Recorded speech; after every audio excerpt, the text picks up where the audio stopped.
Danny Segura for MMAFighting.com. I'm here with Chael Sonnen, who will be fighting Lyoto Machida on June 14th at Bellator 222.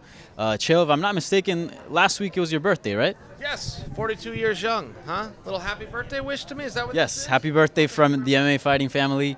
Did you do anything special to celebrate? So my wife said, anything you want, you get to design the meal, anything you want, I'll make it. So I did fried chicken, homemade fried chicken, mashed potatoes, enough gravy to drown in, fresh rolls with homemade jam. I know that seems like a long list, but she told me anything I wanted, that's what I wanted. I mean, it's your birthday. It's once a year. It's my birthday, yeah. It was great, though. Really, really good. I was in bed by 7. You've heard of going into a food coma?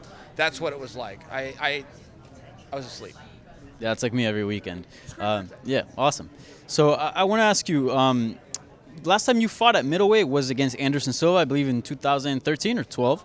Are your middleweight days over? Is it now just light heavyweight and heavyweight? I would prefer that they were over. That was a really hard experience. It was really hard, quite frankly, to even enjoy life. I mean, it was really a 24-hour battle just to be able to, to beat the scale and be in that weight limit. And but it also showed a really good discipline. I miss that discipline. I miss that that's gone. I don't think I'm being a weaker person by going to 205 pounds, but I will tell you I'm a more comfortable person at 205.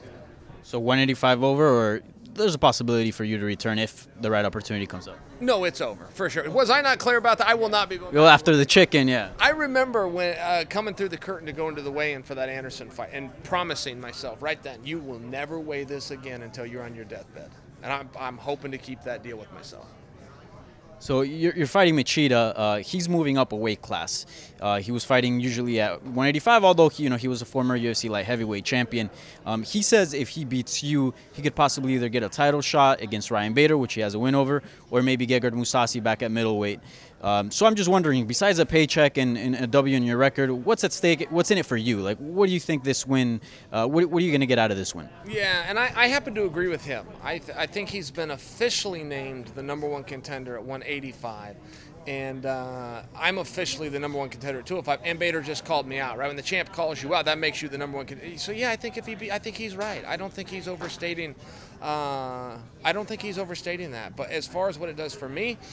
I don't give a damn about the paycheck. I will take it and cash it, but I don't give a damn about that. I do care about beating him. I got a history with him, and he's always been a gentleman and a nice guy. But this is competition, and people say it shouldn't be personal. It is personal. And he fought Dan, and he fought Randy, and he beat those guys.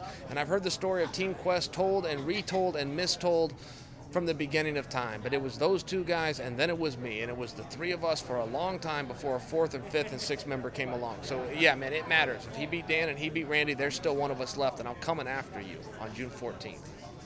You also beat Sokoudjou. I don't know how tight are you with Sokoudjou, but he was a part of Team Quest for a bit, right? Yeah, Sokoudjou was. He was in the California branch, and he was a teammate and somebody that I trained with. He was not one of the original guys, which was all the point that I was trying to make earlier with the Dan and Randy connection. But yeah, Sokoudjou's a wonderful guy. So when you heard that, Lyoto was going to come over to Bellator, did that immediately spark something up and you're like, okay, I can get a win here for the team? No, I actually did not see it coming. When he came over, to your point, he was at middleweight, and he had the history with Gegard, and Gegard came right after him and said, let's do this one again, and this one's going to be different. And, Gegard's been on such a roll lately. I mean, he's just cleaning house. He looks so good. That is a very compelling fight for me. To watch Gegard and Mousasi again, that's a very compelling fight, regardless of the outcome of our competition, right? If I go run right over him, I still want to see him fight and have his chance at middleweight. So if you do get a win, though, is the title a possibility for you, fighting for the title? Is that something that interests you at all, or just wait and see what happens first with the fight? Oh, the title always interests me. And Bader just called me out, so I will answer that challenge 100%. I accept that challenge, and whether there's a title there or not, I don't get called out very often, for whatever reason. But if you say my name, I'm going to say yours back. And I got to ask you, one of your former foes, Vanderlei Silva, somewhat recently came out and said he was experiencing some CTE issues and some issues there with his brain. I'm not suggesting that you had the same career that he's had, but nonetheless, you have almost 50 fights. You've been around for the game for a while. Do those type of comments, make you think about your own health in the sport? Yeah, I will tell you, I really thought that Vanderlei got misinterpreted in that. I thought he got a bad rap for that. Yeah. Vanderlei Silva came out, my interpretation of what he was saying was to give advice to younger fighters. And he came out even to say, if I could go back, I would not train the same way that I trained. I didn't put headgear on. I went really hard in the gym. And then he encouraged the younger fighters that were listening and looking up to him to maybe put the headgear on and maybe not spar 5 days a week, maybe only spar once or twice and make sure they're a little bit more controlled. He was coming out trying to be a helpful leader in the sport, which is what he is, and people came back, misinterpreted that, and now they're trying to take his career away. And so, well, we can't give this guy a license. We can't let him fight. He just told us he has CTE. I think he used the wrong terms. He had just gone to a conference about this. It was meaningful to him, and then he tried to share advice to help others, and somehow they turned the gun on him and said, well, we're not going to let you fight anymore. I'm going, you guys didn't understand what he just said. He was trying to help the next generations. It was a very nice move by him that ended up getting used against him. I don't think that was right. And you're headlining, the MSG card. What does that mean to you? Being still headlining cards and being, a top draw here at Bellator. Yeah, I will tell you, it is a compliment on the highest of levels, and I don't think that's a wonderful answer. I think a better answer for this position is to say, who else would headline it? I should be headlining. I'm the biggest draw. I'm the biggest star. I think that's the right way to do it. But to be really candid with you, I mean, there is something that is a real compliment. There's going to be a world championship fight that night, and Neiman Gracie. I don't know if you understand the spot that Neiman Gracie is in. If Neiman Gracie wins his next fight, he's the world champion. If he wins his next 2 fights, he's a world champion who successfully defended his title, who won a Grand Prix, which is an extremely rare opportunity to even be given, let alone achieved, and he's going to have $1 million. You cannot make $1 million in this business. It's the hardest world ever.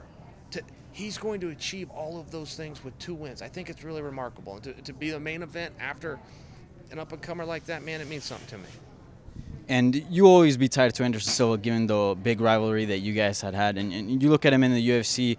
He did headline a pay-per-view recently, but that was under special circumstances. While you came over here at Bellator, you've been headlining, been getting wins. Do you sort of maybe look at that and realize, like, okay, maybe I did make the right choice going to Bellator? Oh, wow. I hadn't looked at it in terms of his career. I have enjoyed his career. I do feel tied to his career. And we have our own personal problems that it's just the way it's going to be. It's never going to go away.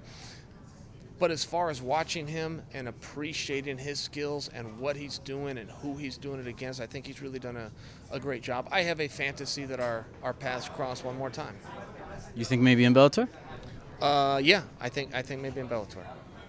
And do you have is there an MMA bucket list that you have? I mean, you fought Fedor. Is that somebody you wanted to fight for a while? Any other names out there, or maybe just goals that you would like to achieve?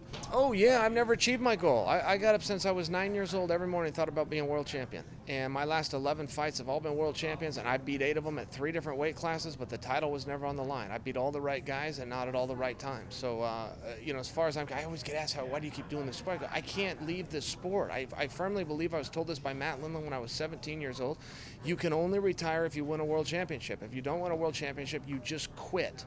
And I'm not a quitter, and I'm not ready to quit. And let's talk about the UFC a little bit. There's been some controversy with Conor McGregor and Khabib with the whole trash talk. You're the king of trash talk. You were an OG in that area.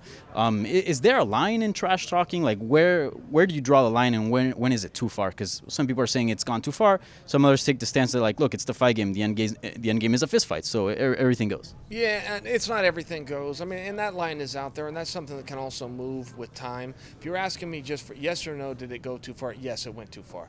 And I would prefer to not elaborate on that, because now you're talking everything from sexism to racism to religion. I mean, it can start to get really sensitive really fast. But to answer your question in a word, yes, they went too far. And lastly for me, you recently went to Colombia, my home country, if I'm not mistaken. How was that experience like, and what did you enjoy about the country? What did you do over there? Ah, yes, Medellin, one of the most dangerous cities of all time, right? It used to win the award. It's not anymore, but like 7 years in a row, it was most dangerous. Yeah, it wasn't the experience I had, man. It was beautiful. I took my wife. I would never take my wife if I thought it was, dangerous. I looked into it ahead of time. Complete security everywhere. I went there for bio acceleration. They went out to help me with some stem cell stuff. I had a great experience. Had some great food. They did serve me beans, though, one time. Cold beans for dinner. And why the hell are these beans cold? Maybe you can tell me. Usually they're warm, they're hot. Yeah. I don't know what the deal is with that. Maybe a little sauce on them, maybe a little salt. Outside of those beans, I had a damn good time. Well, I'm glad you enjoyed Colombia, Chael, and thank you so much for your time. Best of luck in June. You told everybody about June 14th, right? You told them Chael Sonnen is coming back. You told them tickets are on sale. You told them that this is going to be live. You told them to download the DAZN app. You told them to watch the greatest fighter of all time versus a guy named Lyoto Machida. You guys should look him up. He's all right, this guy. Thank you, Chael.